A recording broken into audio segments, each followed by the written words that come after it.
أعوذ بالله من الشيطان الرجيم قل هذه سبيلي أدعو إلى الله على بصيرة أنا ومن اتبعني وسبحان الله وما أنا من المشركين. شهر رمضان الذي أنزل فيه القرآن هدى للناس وبينات من الهدى والفرقان. السلام علیکم ورحمۃ اللہ وبرکاتہ. بسم اللہ الرحمن الرحیم. الحمد للہ رب العالمین والصلاة والسلام على اشرف الانبیاء والمرسلین وعلى من تبعهم بإحسان الى یوم الدین.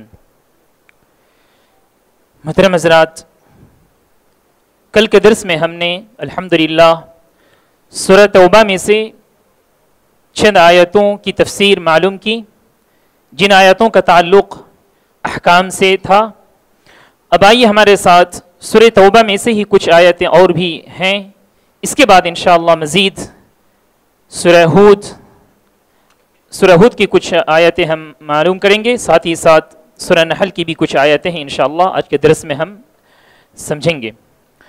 سب سے پہلے ہمارے ساتھ جو آیت ہے سورہ توبہ کی آیت نمبر 84. اللہ سبحانہ و تعالی نے فرمایا: اعوذ باللہ من الشیطان الرجیم بسم اللہ الرحمن الرحیم وَلَا تُصَلِّ عَلَىٰ أَحَدٍ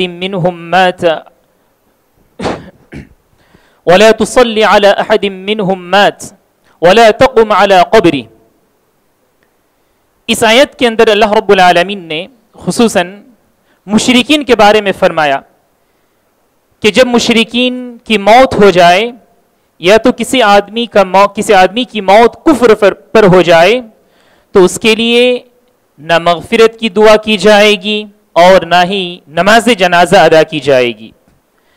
اس آیت کا تعلق اس موضوع سے ہے، جیسا کہ ہم نے معلوم کیا الحمدللہ. یہ آیت اس وقت نازل ہوئی تھی جب عبداللہ بن ابی کا انتقال ہوا. جب ان کا انتقال ہوا، یہ منافقین میں سے تھے. ان کے بیٹے عبداللہ، باپ اور بیٹے دونوں کا ایک ہی نام عبداللہ، تو ان کے بیٹے عبداللہ وہ صحابی تھے. پیارے نبی صلی اللہ علیہ وسلم کے پاس آ کر منتیں کرنے لگے کہ اللہ کے رسول آپ کا ایک قمیص دیجئے تاکہ میں کفن کے لیے استعمال کروں میرے باپ کے لیے، اور آپ میرے والد کی نماز جنازہ بھی آپ پڑھائیے. جبکہ یہ آدمی، ان کے والد جو ہے منافق تھے، سب کو پتا تھا. پیارے نبی صلی اللہ علیہ وسلم تیار ہو گئے، نماز جنازہ کے لیے آگے بڑھے. اتنے میں عمر رضی اللہ عنہ آئے اور کہنے لگے اللہ کے رسول یہ تو منافق ہے، آپ کیسے اس کی نماز جنازہ پڑھائیں گے؟ اور یاد دلانے لگے آپ صلی اللہ علیہ وسلم کو عمر رضی اللہ عنہ کہ کیا کیا کیا تھا اس آدمی نے. آپ صلی اللہ علیہ وسلم مسکرا رہے تھے. پھر کہا آپ صلی اللہ علیہ وسلم نے عمر رضی اللہ عنہ سے، اللہ رب العالمین نے فرمایا ہے استغفر لهم او لا تستغفر لهم ان تستغفر لهم 70 مرہ. کہا کہ مجھے اختیار دیا گیا ہے کہ میں اگر چاہوں تو ان کے لیے استغفار کروں یا نہ بھی کروں، میں 70 سے زیادہ مرتبہ ان کے لیے استغفار کروں گا. آپ صلی اللہ علیہ وسلم یہی چاہ رہے تھے، لیکن اللہ رب العالمین کی یہی چاہت تھی کہ منافقین اور کفار کے لیے استغفار نہ کیا جائے اور نہ ہی نماز جنازہ ادا کی جائے. تو اللہ رب العالمین کو اللہ تعالیٰ نے تنبیہ کی وَلَا تُصَلِّ عَلَىٰ أَحَدٍ مِّنْهُمْ مَاتَ، کہ یہ جو منافقین ہیں، کفار ہیں، ان کی قبر پر آپ نہ ٹھہریے اور نہ ہی ان کے لیے مغفرت کی دعا کیجیے. وَلَا تَقُمْ عَلَىٰ قَبْرِهِ، اور نہ ہی ان کے قبر کے پاس جائیے. تو وہیں سے اللہ رب العالمین نے پیارے نبی صلی اللہ علیہ وسلم کو منع کر دیا. ٹھیک اسی مضمون کی اور بھی 2 آیتیں ہیں اس سورت کے اندر. آیت نمبر 80 ہے اور اسی طرح آیت نمبر 113 ہے. جی ہاں، اس میں بھی یہی کہا گیا تھا استغفر لهم ولا تستغفر لهم کے بارے میں کہ پیارے نبی صلی اللہ علیہ وسلم کے چچا کا جب انتقال ہو رہا تھا، ہم سب جانتے ہیں بہت مشہور واقعہ ہے، ابو طالب ابھی انتقال ہو رہا ہے ان کا. اتنے میں پیارے نبی صلی اللہ علیہ وسلم آئے اور کہنے لگے، ریکویسٹ کرنے لگے کہ میرے چچا جان آپ ایک مرتبہ کلمہ پڑھ لیجئے، میں اس کے بلبوتے پر کیا کروں گا، اللہ رب العالمین کے پاس سفارش کروں گا آپ کے لیے کہ آپ کو جنت میں داخل کرے، آپ کی جو ہے مغفرت کر دے۔ پیارے نبی صلی اللہ علیہ وسلم بار بار کہہ رہے تھے اپنے چچا جان سے، کیونکہ آپ صلی اللہ علیہ وسلم کو بڑا لگاؤ تھا ابو طالب سے، ابو طالب کے ذریعے سے آپ صلی اللہ علیہ وسلم کو بڑی ہمت ملی تھی دعوت کے کام کرنے میں، اس لیے وہی آپ صلی اللہ علیہ وسلم یہی چاہ رہے تھے کہ کسی طرح ایمان لا لیں، لیکن سر کے پاس بازو جو ہے ابو لہب، ابو جہل، یہ لوگ آئے ہوئے تھے، یہ لوگ کہنے لگے ارے تم اپنے جو ہے عبد المطلب جو باپ ہے تم ان کے دین کو چھوڑ کر تم دوسرے دین پر مرو گے، تو بہرحال ان کی جو ہے توفیق نہیں ہوئی، ایسے ہی انتقال کیے، اس وقت بھی یہ آیت نازل ہوئی تھی۔ اسی طرح حضرات ایک اور آیت سواء علیہم استغفرت لہم ام لم تستغفر لہم لن یغفر اللہ لہم کہہ کر بھی اللہ رب العالمین نے منع کر دیا کہ منافقین اور کفار کے لیے استغفار نہیں کر سکتے، کہا کہ چاہے آپ ان کے لیے استغفار کریں یا نہ کریں دونوں برابر ہیں، اللہ رب العالمین کبھی بھی ان کی مغفرت نہیں کرے گا۔ تو اس تعلق سے اس آیت کی یہی یعنی موضوع تھا اس آیت کا۔ اس کے بعد آئیے ہمارے ساتھ آیا نمبر 90 ہے، 90، اسی طرح 91 اور 93 ہے۔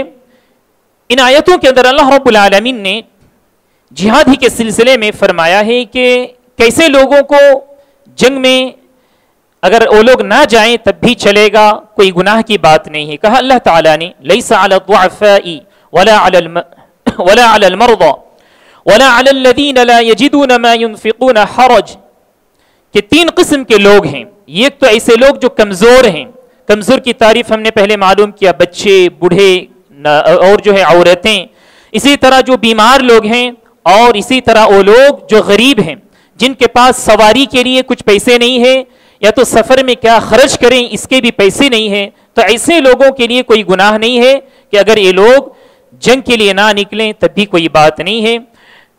اس موقع پر یعنی خصوصاً یہ آیت اس وقت نازل ہوئی غزوہ تبوک کے وقت، اس وقت یہ ہوا تھا کہ تمام لوگوں کو جنگ کے لیے نکلنا تھا، عین ہو گیا تھا، فرض عین ہو گیا تھا، ہر آدمی کو نکلنا تھا۔ تو جب یہ تنبیہ ہوئی اس کے بعد بار بار اللہ رب العالمین نے وعید نازل کی کہ جو لوگ پیچھے رہ جاتے ہیں ان کے بارے میں بہت ساری سزا وغیرہ کی بات سنائی گئی۔ اس کے بعد ہوا یہ کہ جب بھی جنگ کا موقع آتا تھا تو تمام کے تمام صحابہ نکل جاتے تھے، جی ہاں تمام کے تمام صحابہ نکلنا چاہتے تھے، ان کے پاس وہ جذبہ ہوتا تھا۔ ایک مرتبہ کا واقعہ ہے، کچھ صحابہ پیارے نبی صلی اللہ علیہ وسلم کے پاس آئے اور ان کے پاس کچھ نہیں تھا، آپ صلی اللہ علیہ وسلم کے پاس سواری مانگ رہے تھے، سواری طلب کر رہے تھے۔ آپ صلی اللہ علیہ وسلم نے کہا کہ ہمارے پاس کچھ نہیں ہے جو ہم آپ کو دیں۔ تو جب وہ لوگ پیچھے جا رہے تھے، واپس جا رہے تھے، تو ان کی آنکھوں سے آنسو جاری تھی، ان کے آنکھوں سے آنسو جاری تھی، ان کا ارادہ خالص ارادہ تھا، پکا ارادہ تھا کہ وہ بھی جنگ میں شریک ہوں اور اللہ رب العالمین کی خوشنودی حاصل کریں۔ لیکن اللہ رب العالمین نے ایسے لوگوں کے اوپر سے جو فرضیت ہے اس کو اٹھا دیا، کہا کہ ایسے لوگ اگر نہ نکل پا رہے ہیں تو کوئی گناہ کی بات نہیں ہے۔ اس کے بعد آیا نمبر 103 ہے جس کا تعلق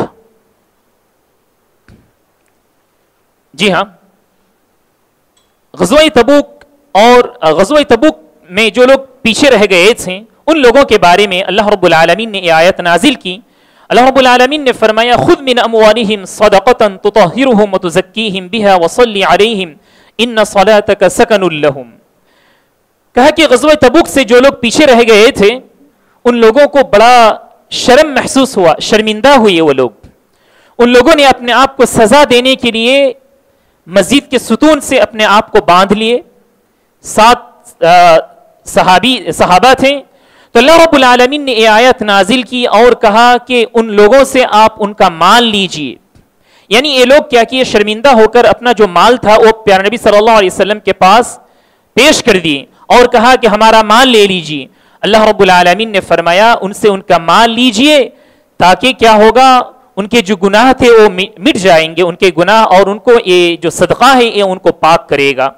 اور علماء اکرام کہتے ہیں پیارے نبی صلی اللہ علیہ وسلم کی حدیث کی روشنی میں کہ آپ صلی اللہ علیہ وسلم نے ان لوگوں سے 1/3 مان لیا تھا. جیسا کہ ہم نے اس سے پہلے بھی معلوم کیا ہے کہ اللہ کے راستے میں اگر خرچ کرنا ہے کسی آدمی کو تو زیادہ سے زیادہ وہ 1/3 خرچ کر سکتا ہے، باقی اپنے اہل و عیال اور فیملی کے لیے رکھنا ہے. علماء اکرام نے فرمایا کہ یہ آیت عام ہے، یہ آیت عام ہے، صرف نفل صدقہ سے نہیں ہے بلکہ جو فرض زکوٰۃ ہیں اس کے بارے میں بھی ہے کہ جب آدمی کا مال نصاب تک پہنچ جائے تو اس آدمی کو چاہیے کہ وہ زکوٰۃ نکالے، اور زکوٰۃ نکالنے کا فائدہ یہ ہوگا تو تطہرہم وتزکیہم کہ یہ زکوٰۃ ان کو پاک کر دے گی، ان کے مال کو اور ان کی زندگی کو.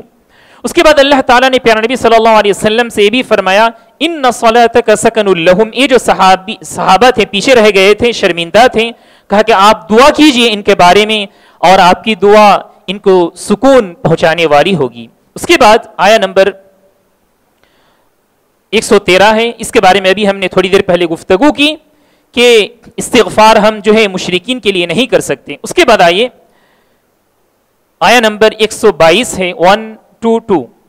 اللہ رب العالمین نے فرمایا وَمَا كَانَ الْمُؤْمِنُونَ لِيَنْفِرُوا كَافَّةً فَلَوْلَا نَفَرَ مِنْ كُلِّ فِرْقَةٍ مِّنْهُمْ طَائِفَةٌ لِيَتَفَقَّهُوا فِي الدِّينِ وَلِيُنذِرُوا قَوْمَهُمْ إِذَا رَجَعُوا إِلَيْهِمْ لَعَلَّهُمْ يَحْذَرُونَ. یہ آیت اس وقت نازل ہوئی جیسا کہ ہم ابھی غزوے کے بارے میں سن رہے تھے.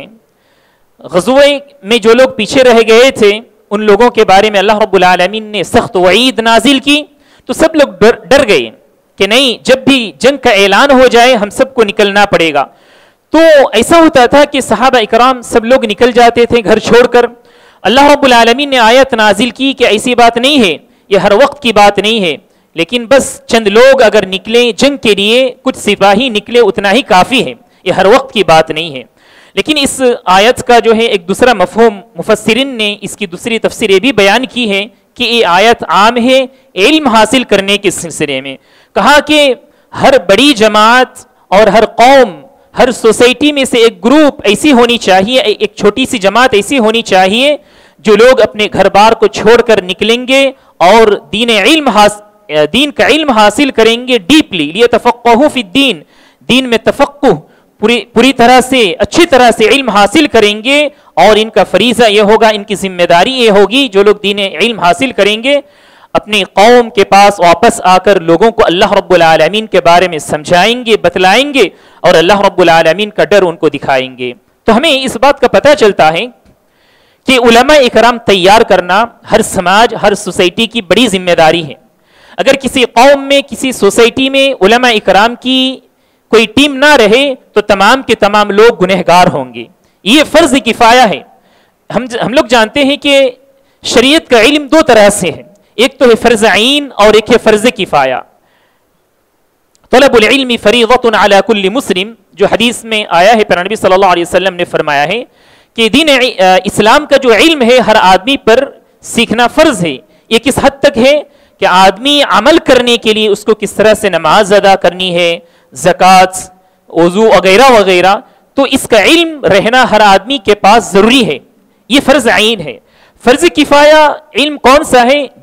جس کے بارے میں اللہ رب العالمین نے اس آیت کے اندر فرمایا ہے چند لوگ ایسے ہوں گے جو پوری طرح سے ان کا اوڑھنا بچھونا یعنی ان کی مصروفیت صرف اور صرف علم کے ساتھ ہوگی. تو ایسے لوگوں کے بارے میں اللہ رب العالمین نے فرمایا کہ ان لوگوں کی ذمہ داری یہ ہوگی کہ اپنے سماج کی رہنمائی کریں گے، دین کو بتلائیں گے، دین کو سکھائیں گے ان لوگوں کے پاس آ کر. تو ہمیں یہ بات معلوم ہوئی کہ ہمیں چاہیے کہ ہم جو ہے ہر قوم سے، ہر جماعت میں سے کچھ بچے ایسے ہم تیار کریں جو صرف اور صرف یعنی شریعت کا علم حاصل کریں. اس کے بعد آئیے حضرات، یہ سورہ توبہ یہاں تک ختم ہو رہی ہے الحمدللہ. سورہ توبہ میں سے چند آیتیں تھیں شیخ صدیق حسن خان رحمہ اللہ نے اس کتاب میں بیان کی جن کا تعلق احکام سے تھا. اب آئیے اس کے بعد سورہ یونس ہے، لیکن انہوں نے سورہ یونس کو چھوڑ دیا، یعنی انہوں نے یہ دیکھا کہ اس کے اندر کوئی ایسی آیت نہیں ہے جس کا تعلق احکام سے ہو. اس کے بعد انہوں نے سورہ ہود کی کچھ آیتوں کو پیش کیا ہے. سورہ ہود یہ سورہ مکی ہے، اس کے اندر 123 آیتیں ہیں، 123 آیتیں ہیں اس کے اندر.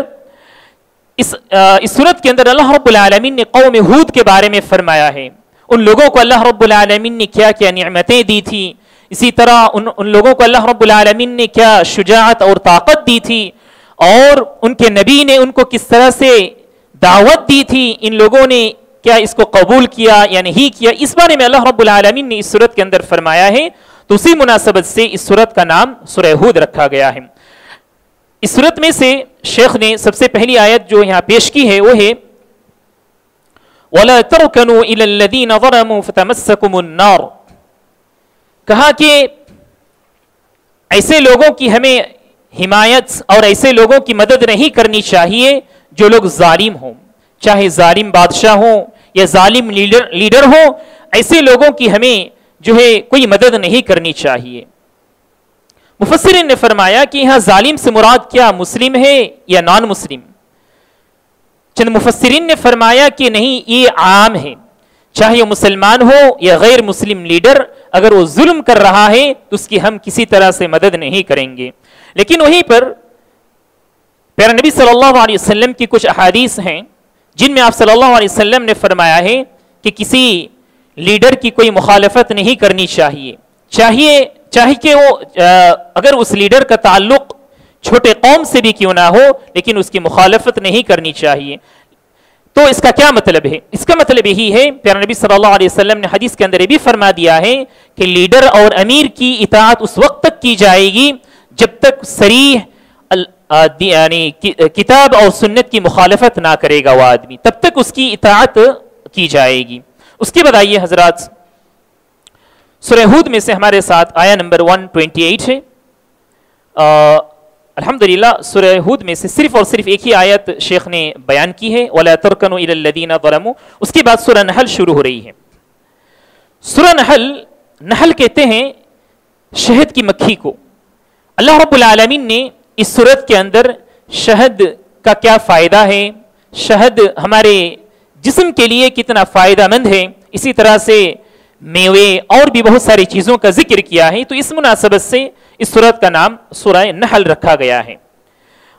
سورہ ہود میں سے جو آیت ہم نے ابھی اس کے تعلق سے بیان کیا آپ کو، اس آیت کا نمبر ہے 113. سورہ نحل میں سے شیخ نے سب سے پہلے 67 نمبر جو آیت ہے اس کو بیان کیا ہے. کہا وَمِن ثَمَرَاتِ النَّخِيلِ وَالْأَعْنَابِ تَتَّخِذُونَ مِنْهُ سَكَرًا وَرِزْقًا حَسَنًا. کہا کہ یہ جو پھل ہیں، پھل میں سے کیا ہے؟ کھجور ہیں، انگور ہیں، ان سے تم کیا کرتے ہو؟ کہا تَتَّخِذُونَ مِنْهُ سَكَرًا وَرِزْقًا حَسَنًا، ان سے تم نشے کی چیزیں بناتے ہو اور ساتھ ہی ساتھ رزق حسن تیار کرتے ہو. مفسرین نے فرمایا کہ حلال رزق میں سے اللہ رب العالمین نے اس آیت کے اندر نشیلی چیز کا بھی ذکر کیا ہے. تو کہا کہ یہ آیت اس وقت تھی جب اللہ رب العالمین نے شراب اور نشے کی چیزوں کو حرام نہیں کیا تھا، اس وقت کی بات تھی. لیکن اللہ رب العالمین نے اس جگہ میں اس آیت کے اندر اللہ رب العالمین نے جہاں رزق حسن کا ذکر کیا ہے وہاں جو سکروں کہا ہے اللہ رب العالمین نے، اس کے بارے میں حسن نہیں کہا. علماء کرام نے فرمایا کہ شراب کو ہر زمانے میں برا ہی سمجھا گیا، شراب کو کسی بھی زمانے میں اچھا نہیں سمجھا گیا، کیونکہ شراب جس کو عربی زبان میں خمر کہا جاتا ہے آدمی کے ذہن اور دماغ میں پردہ ڈال دیتا ہے، جس کی وجہ سے بہت سارے گناہ کا کام وہ انجام دے دیتا ہے. اس کے بعد اللہ رب العالمین نے اس صورت کے اندر ایک اور آیت ذکر کی ہے، آیا نمبر 94. کہا اللہ رب العالمین نے وَلَا تَتَّخِذُوا أَيْمَانَكُمْ دَخَلًا بَيْنَكُمْ فَتَزِلَّ قَدَمٌ بَعْدَ ثُبُوتِهَا وَتَذُوقُوا السُّوءَ بِمَا صَدَدتُّمْ عَنْ سَبِيلِ اللَّهِ وَلَكُمْ عَذَابٌ عَظِيمٌ. قسم کے بارے میں اللہ رب العالمین نے اس آیت کے اندر فرمایا کہ لوگوں تم قسموں کو آپس میں دھوکہ دہی کا ذریعہ نہ بناؤ، یعنی قسمیں کھا کر اللہ کے نام سے قسم کھا کر سامنے والے کو دھوکہ مت دو. تو کیا ہوگا؟ وَتَذُوقُوا السُّوءَ بِمَا صَدَدتُّمْ عَنْ سَبِيلِ اللَّهِ، تو تم برائی کو چکھو گے، بِمَا صَدَدتُّمْ عَنْ سَبِيلِ اللَّهِ، اس وجہ سے کہ تم نے لوگوں کو اپنے کیریکٹر کے ذریعے سے، اپنے برے اخلاق کے ذریعے سے لوگوں کو اسلام سے قریب ہونے کے بجائے تم نے اسلام سے دور کر دیا. اس سے یہ پتہ چلتا ہے کہ مسلمان کا جو اخلاق ہوتا ہے، مسلمان کا جو کردار ہوتا ہے، ایک نمایاں ہونا چاہیے. کہ جو نان مسلم ہوتے ہیں، کفار اور مشرکین، یہ لوگ جب ہمارے اخلاق کو دیکھیں گے اور ہمارے اخلاق کو دیکھ کر جب ہم سے قریب ہو جائیں گے، اس کا مطلب یہ ہے کہ ان لوگوں کو ہم نے اپنے اخلاق کے ذریعے سے دعوت دی۔ پیارے نبی صلی اللہ علیہ وسلم جو دعوت دیا کرتے تھے، آپ صلی اللہ علیہ وسلم کے کردار اور اخلاق کو دیکھ کر لوگ قریب ہوا کرتے تھے اور اسلام قبول کیا کرتے تھے۔ تو مفسرین نے فرمایا کہ کہیں ایسا نہ ہو کہ کسی آدمی، کسی مسلمان کے کیریکٹر کو دیکھ کر اگر کوئی آدمی متنفر ہو جائے دین سے، تو ہو سکتا ہے کہ قیامت کے روز اس آدمی سے پوچھا جائے۔ اس کے بعد ہمارے ساتھ ہے آیہ نمبر 98 سورہ نحل کی۔ اللہ رب العالمین نے اس کے اندر ایک ادب سکھلایا ہے قرآن مجید تلاوت کرنے کا۔ کہا فَإِذَا قَرَأْتَ الْقُرْآنَ فَاسْتَعِذْ بِاللَّهِ مِنَ الشَّيْطَانِ الرَّجِيمِ، کہ جب تم قرآن مجید کی تلاوت کرو تو تم شیطان سے پناہ مانگو، اس طرح سے اعوذ باللہ من الشیطان الرجیم کہہ کر۔ علماء اکرام نے فرمایا کہ قرآن مجید کو پڑھنا، قرآن مجید کی تلاوت کرنا، یہ نیکی کا کام ہے۔ تو اس سے پتا چلا کہ جتنے بھی دوسرے جو دیگر نیکی کے کام ہیں، اس سے پہلے بھی ہمیں اعوذ باللہ پڑھ لینا بہتر ہے۔ جب قرآن مجید پڑھنے کے وقت شیطان قریب ہو سکتا ہے، شیطان آدمی کو ورغلا سکتا ہے، بہکا سکتا ہے، تو دوسرے جو نیک کام ہوتے ہیں اس سے پہلے بھی آدمی کو چاہیے کہ شیطان سے پناہ مانگے اللہ رب العالمین کی۔ چند علماء اکرام نے فرمایا کہ اعوذ باللہ من الشیطان الرجیم تلاوت کرنے سے پہلے پڑھنا واجب ہے۔ وہیں پہ چند علماء اکرام نے بھی فرمایا کہ واجب کا درجہ تو نہیں دے سکتے، بلکہ ندب مستحب کا درجہ دے سکتے ہیں۔ اگر کوئی آدمی چھوڑ بھی دیا تو گنہگار نہیں ہوگا، لیکن چھوڑنے کی وجہ سے ایک بہترین جو نیکی کا کام تھا اس نے اپنے ہاتھ سے چھوڑ دیا اور شیطان کو موقع دیا کہ اس کو وسوسہ میں ڈال سکتا ہے۔ اس کے بعد ہمارے ساتھ ایک اور آیت ہے، بہت ہی اہم آیت ہے، آیہ نمبر 106۔ اللہ رب العالمین نے فرمایا وَمَن كَفَرَ بِاللَّهِ مِن بَعْدِ إِيمَانِهِ إِلَّا مَنْ أُكْرِهَ وَقَلْبُهُ مُطْمَئِنٌ بِالْإِيمَانِ وَلَكِن مَنْ شَرَحَ بِالْكُفْرِ صَدْرًا فَعَلَيْهِمْ غَضَبٌ مِّنَ اللَّهِ وَلَهُمْ عَذَابٌ عَظِيمٌ۔ کہا کہ آدمی ایمان لانے کے باوجود جب مجبور ہو جاتا ہے، مجبوری کی حالت میں اگر کفر کا کلمہ پڑھ لیتا ہے لیکن اس کا دل مطمئن ہے، ایمان سے مطمئن ہے اس کا دل، تو کہا وَلَكِن مَنْ شَرَحَ بِالْكُفْرِ صَدْرًا، تو ایسے آدمی پر کوئی مواخذہ نہیں ہوگا۔ لیکن کیسے آدمی پر مواخذہ ہوگا؟ جس آدمی نے کفر کو اپنے گلے سے لگا لیا، دل و جان سے کفر کو لگا لیا اور ایمان کو چھوڑ دیا، کہا ایسے آدمی کے اوپر اللہ رب العالمین کا غضب ہے، اللہ رب العالمین کا غصہ ہے، اور اس کے لیے قیامت کے روز آخرت میں عذاب عظیم، بہت ہی بڑا عذاب ہے۔ محترم حاضرین، اس آیت سے ہمیں اس بات کا پتہ چلتا ہے کہ اگر کوئی مسلمان کسی ایسی حالت میں ہو جائے، مجبور ہو جائے کہ کوئی آدمی اس کو مجبور کر رہا ہے کہ تمہیں کچھ پڑھنا ہے، تمہیں کچھ کرنا ہے جس کا تعلق کفر سے ہے، بہت ہی مجبور کر رہا ہے، اگر ایسا نہیں کرے گا تو ہو سکتا ہے اس کی جان چلی جائے، ایسے وقت پر اسلام نے چھوٹ دیا ہے، رخصت دی ہے کہ آدمی اس وقت چاہے وہ کہنے سے ہو اس کا تعلق یا کچھ کرنے سے ہو، آدمی کر سکتا ہے جان کو بچانے کے خاطر۔ لیکن اگر کسی آدمی نے ایسا بھی نہیں کیا تو اس کو عزیمت کہا جاتا ہے، اللہ رب العالمین اس کو اور زیادہ جو ہے ثواب دے گا۔ یہ آیت اس وقت نازل ہوئی تھی جب عمار بن یاسر رضی اللہ عنہ کا واقعہ پیش آیا تھا۔ عمار بن یاسر رضی اللہ عنہ اپنے ساتھیوں کے ساتھ دشمنوں کے شکنجے میں آ گئے تھے اور ان کے ساتھیوں کو بہت تکلیف دے رہے تھے، یہاں تک کہ بہت ساتھیوں کو انہوں نے مار دیا دشمنوں نے۔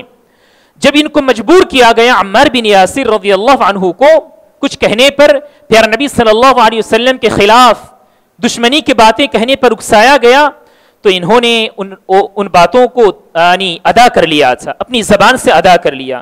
یہ جو ہے بہت ہی غمگین اور بہت ہی پریشان ہو کر پیارے نبی صلی اللہ علیہ وسلم کے پاس آئے اور کہنے لگے اللہ کے رسول میرے ساتھ یہ ہوا ہے، فلاں فلاں کام ہوا ہے، میں نے ایسا کہہ دیا ہے۔ اس وقت یہ آیت نازل ہوئی کہ ان لوگوں کا ایمان باقی ہے، ابھی ان لوگوں کا ایمان خراب نہیں ہوا ہے، تو اللہ رب العالمین نے چھوڑ دیا ہے۔ لیکن جیسا کہ میں نے کہا کہ اگر کسی آدمی نے ایسا بھی نہیں کیا تو اس آدمی کو اللہ رب العالمین اور زیادہ ثواب دے گا۔ جیسا کہ بلال رضی اللہ عنہ کا واقعہ ہے. بلال رضی اللہ عنہ کی زندگی ہم جانتے ہیں کہ احد احد کہتے رہے جبکہ مشرکین اور دشمن ان کو بہت تکلیفیں دے رہے تھے. اس کے بعد ہمارے ساتھ سورہ نحل کی آیہ نمبر 116 ہے. اللہ رب العالمین نے فرمایا وَلَا تَقُولُوا لِمَا تَصِفُ أَلْسِنَتُكُمُ الْكَذِبَ هَذَا حَلَالٌ وَهَذَا حَرَامٌ لِتَفْتَرُوا عَلَى اللَّهِ الْكَذِبَ. کہا کہ لوگوں تم اپنی زبان سے حرام اور حلال یہ نہ کہا کرو، یعنی جس بارے میں کوئی حکم نہیں ہے کہ یہ حلال ہے تو حلال نہ کہو، جس بارے میں یہ حکم نہیں ہے کہ یہ حرام ہے تو تم حرام نہ کہو. اس کا مطلب یہی ہوا کہ کسی آدمی کو اس بات کی اجازت نہیں ہے کہ اپنے طور سے حلال اور حرام کی تمیز کرے اور بتلائے. اس بارے میں اور بھی بہت ساری آیتیں ہم نے اس سے پہلے معلوم کی ہیں. اس آیت کو سامنے رکھ کر حافظ ابن قیم رحمہ اللہ نے ان کی مشہور ایک کتاب ہے اعلام الموقعین، اس کے اندر انہوں نے فرمایا کہ کسی مفتی کے لیے، کسی عالم کے لیے یہ جائز نہیں ہے کہ وہ اللہ اور اس کے رسول پر اپنی طرف سے کوئی بات کہہ دے. اس کا مطلب یہ ہوا کہ اگر کسی آدمی سے، کسی عالم سے یا کسی عام آدمی سے بھی ہو سکتا ہے اس کا تعلق، اگر دین کے سلسلے میں کوئی بات، کوئی مسئلہ پوچھا جائے اور اس کو پتہ نہیں ہے تو اس آدمی کو چاہیے کہ اپنی زبان کو کنٹرول میں رکھے، اپنی زبان کو لگام دے اور اتنا کہے کہ مجھے معلوم نہیں ہے، یا تو وہ خود پڑھے یا جو بڑے لوگ ہیں فَاسْأَلُوا أَهْلَ الذِّكْرِ إِن كُنتُمْ لَا تَعْلَمُونَ، قرآن مجید کی ایک دوسری آیت ہے. اگر کسی بارے میں تمہیں پتہ نہیں ہے تو جو اہل علم ہے، جن کے پاس علم ہے ان سے پوچھو، تو پوچھ کر دوسروں کو بتانا چاہیے. اس کے بعد آئیے حضرات آیہ نمبر 125 ہے. اللہ رب العالمین نے فرمایا ادع الى سبیل ربک بالحکمت والموعظۃ الحسنہ وجادلہم باللتی ہی احسن. ایک بہترین ادب اس آیت کے اندر اللہ رب العالمین نے ہمیں سکھلایا ہے کہ جب ہم لوگوں کو دین کی طرف دعوت دیں تو کس انداز سے ہم دعوت دیں. تو کہا کہ دو طریقے سے ہم دعوت دیں. ایک تو یہ نصیحت کر کے، نصیحت کے ذریعے سے ہم دعوت دیں، اور دوسرا طریقہ یہ ہے حکمت کے ذریعے سے. حکمت کا کیا مطلب ہے؟ حکمت کا مطلب یہ ہے کہ اگر میں دعوت پیش کروں تو پیش کرنے کی وجہ سے کوئی فتنہ تو نہیں ہونے والا ہے، تو کوئی بڑا فساد تو ہونے والا نہیں ہے. ان تمام چیزوں کو خیال رکھ کر آدمی دعوت پیش کرے. ہم جانتے ہیں پیارے نبی صلی اللہ علیہ وسلم جب تک مکے کی زندگی میں تھے، مکے میں تھے، آپ صلی اللہ علیہ وسلم دعوت سری طور پر دیا کرتے تھے، کھلم کھلا نہیں بلکہ چھپ کر دعوت کا کام جاری تھا. لیکن جب مدینہ چلے گئے تب لوگ کھل کر ایک مرکز قائم ہو گیا، سینٹر قائم ہو گیا، تو دعوت کا کام جو ہے کھل کر دینے لگے. لیکن مکے کی زندگی میں آپ صلی اللہ علیہ وسلم اور صحابہ کرام رضوان اللہ علیہم اجمعین چھپ کر دعوت دیا کرتے تھے. تو اس سے پتہ چلتا ہے کہ حالات اور ماحول کا جو ہے خیال رکھنا یہ بھی بہت ضروری ہے، اور ساتھ ہی ساتھ نصیحت بھی ہمیں اپنانا چاہیے، لیکن زبردستی نہیں ہے. جیسا کہ دوسری آیتوں میں ہے لا اکراہ فی الدین، دین میں کوئی زبردستی نہیں ہے. جیسا کہ بہت سارے لوگ یعنی بدنام کرتے ہیں اسلام کو کہ اسلام تلوار کے ذریعے سے پھیلا ہے، اسلام زبردستی پھیلا ہے. کبھی نہیں. پیارے نبی صلی اللہ علیہ وسلم کے زمانے سے لے کر آج تک اور قیامت تک انشاءاللہ ایسا ہی پھیلے گا اسلام. اور اللہ رب العالمین کا وعدہ ہے، پیارے نبی صلی اللہ علیہ وسلم نے حدیث میں فرمایا ہے کہ ایک وقت آئے گا کہ لوگ جوک در جوک جو ہے یعنی گروہ لوگ اسلام کے اندر داخل ہوں گے. اسلام کی جو خوبصورتی ہے، اسلام کی جو بہترین چیزیں ہیں، ان تمام چیزوں کو دیکھ کر لوگ الحمدللہ ابھی بھی اسلام کے اندر داخل ہو رہے ہیں. اس کے بعد آئیے حضرات آخری آیت انشاءاللہ آج کے درس کے لیے. اللہ رب العالمین نے فرمایا سورہ نحل کی آیت نمبر 126 وَإِنْ عَاقَبْتُمْ فَعَاقِبُوا بِمِثْلِ مَا عُوقِبْتُمْ بِهِ وَلَئِنْ صَبَرْتُمْ لَهُوَ خَيْرٌ لِلصَّابِرِينَ. کہا کہ انتقام لینے کے سلسلے میں، بدلہ لینے کے سلسلے میں اللہ رب العالمین نے فرمایا کہ اگر تم بدلہ لوگے تو اتنا ہی بدلہ تم لے سکتے ہو جتنا تم سے یعنی تمہیں تکلیف دی گئی ہے. وَإِنْ عَاقَبْتُمْ فَعَاقِبُوا بِمِثْلِ مَا عُوقِبْتُمْ بِهِ، جو تمہیں سزا دی گئی اسی قدر اتنا ہی تم انتقام لے سکتے ہو. اس سے زیادہ اگر کوئی آدمی لینا چاہے تو آدمی گنہگار ہو جائے گا، اس آدمی سے مواخذہ کیا جائے گا. یہ پہلی بات تھی. لیکن اللہ رب العالمین نے یہ بھی فرمایا ہے اگر تم صبر کرو گے تو فَهُوَ لَهُوَ خَيْرٌ لِلصَّابِرِينَ، تو صبر کرنے والے کے لیے بہتری ہے۔ تو اس سے ہمیں پتہ چلا کہ اگر کسی سے کوئی چوک ہو جائے اور انتقام لینے کی اجازت ہے، لیکن آدمی انتقام اور بدلہ اتنا ہی لے سکتا ہے جتنا کہ اس کو ستایا گیا ہے، جتنا کہ اس کو وہ تکلیف دی گئی ہے، اور اس سے تجاوز اگر کوئی کر جائے تو گناہ کی بات ہوگی۔ لیکن اگر کوئی آدمی انتقام کو چھوڑ دے، معاف کر دے اور صبر کرے تو اللہ رب العالمین کے پاس یہ پسندیدہ عمل ہے۔ اللہ رب العالمین اس بندے کو جو ہے اور زیادہ ثواب عطا کرے گا۔ یہیں پر ہم آج کا درس ختم کرتے ہیں۔ اللہ رب العالمین سے دعا کرتے ہیں کہ اللہ تعالی ہم تمام کو دین اسلام کی جو تعلیمات ہیں اس کی روشنی میں زندگی گزر بسر کرنے کی توفیق عنایت کرے، آمین۔ وجزاکم اللہ خیرا، سبحانک اللہم بحمدک، اشہد ان لا الہ الا انت استغفرک واتوب الیک، والسلام علیکم ورحمۃ اللہ وبرکاتہ۔